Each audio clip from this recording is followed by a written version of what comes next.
تمہاری دعائیں سنی جا چکی ہیں، تمہارے صبر کا صلہ لکھا جا چکا ہے۔ اب تمہیں تمہارے یقین کے معجزے دکھائے جائیں گے تاکہ تم جان سکو کہ مخلص دل اختتام میں ہمیشہ جیت جاتا ہے اور تقدیریں اللہ کے ایک اشارے پر بدل جایا کرتی ہیں۔ کتنا سکون ملتا ہے نا جب آپ کے لیے سارے راستے بند ہو جائیں اور آپ کا دل کہے صبر رکھو، اللہ کی رحمت کا دروازہ بند نہیں ہوتا۔ آپ کا تہجد پڑھنے کا خیال آنا بے وجہ تو نہیں، آخر کچھ تو ہے جو ممکن ہوتا ہے۔ تو جی آج کے ولاگ میں آپ دیکھیں گے کہ میری بہن گئی ہیں عمرہ پہ۔ تو آج انہوں نے جانا تھا عمرہ پہ۔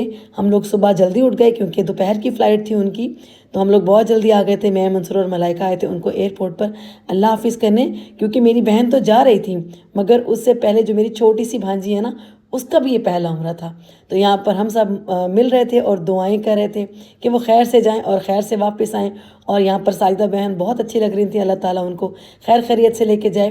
اور یہ میرا چھوٹا سا بیبی جس کا یہ فرسٹ عمرہ تھا، اور خاص طور پر ہم اس کو اللہ حافظ کہنے آئے تھے کہ وہ خیر سے جائے اور خیر سے اپنا عمرہ کمپلیٹ کر کے واپس آئے۔ تو یہاں پر میرے ساتھ اس کی بہت پیاری پکچر میں نے بنوائی، مجھے اتنا اچھا لگ رہا تھا، ماشاءاللہ ماشاءاللہ۔ خیر سے ان کی روانگی تھی آج، تو وہ یہاں سے جا رہے تھے ایئرپورٹ۔ بس ہم لوگوں نے آج کچھ نہیں کیا، فٹافٹ سے صبح اٹھی، میں ریڈی ہوئی اور بس میں ان کو ایئرپورٹ چھوڑنے چلی گئی۔ واپس آئے تو آج تو گرمی بھی بہت تھی بھائی۔ ہم جب ان کو چھوڑ کر واپس آ رہے تھے تو ایسا لگ رہا تھا جیسے میں جو ان کی گرمی ہوں۔ میں تو حیران ہو گئی کہ مارچ میں اتنی گرمی دوپہر میں۔ اس کے بعد گھر آ کے تو ہم لوگ بالکل ہی بے ہوش ہو گئے، کیونکہ روزہ تھا، روزہ میں کیا ہی کرتے۔ میرا افطاری بنانے کا بالکل بھی دل نہیں تھا کیونکہ میری طبیعت کافی خراب ہو گئی تھی۔ ایک تو روزہ کی حالت، پھر ہم سارا دن بیزی رہے اور میں کچھ بھی ریسٹ نہیں کر سکی۔ تو نہ رات کو سوتے ہیں ہم لوگ، پوری پوری رات تو بچے جاگتے رہتے ہیں، سحری تک تو ان کا چلتا رہتا ہے کچھ نہ کچھ، کھانا پینا اور ادھر ادھر۔ جب چھوٹے ہوتے تھے تو تب سکون ہوتا تھا، انہوں نے اسکول جانا ہوتا تھا، کالج جانا ہوتا تھا تو یہ ٹائملی سو جایا کرتے تھے۔ اب جب سے بڑے ہو گئے ہیں تو ان کا سونا تو جیسے ختم ہی ہو گیا، بس میں تو پریشان ہو جاتی ہوں۔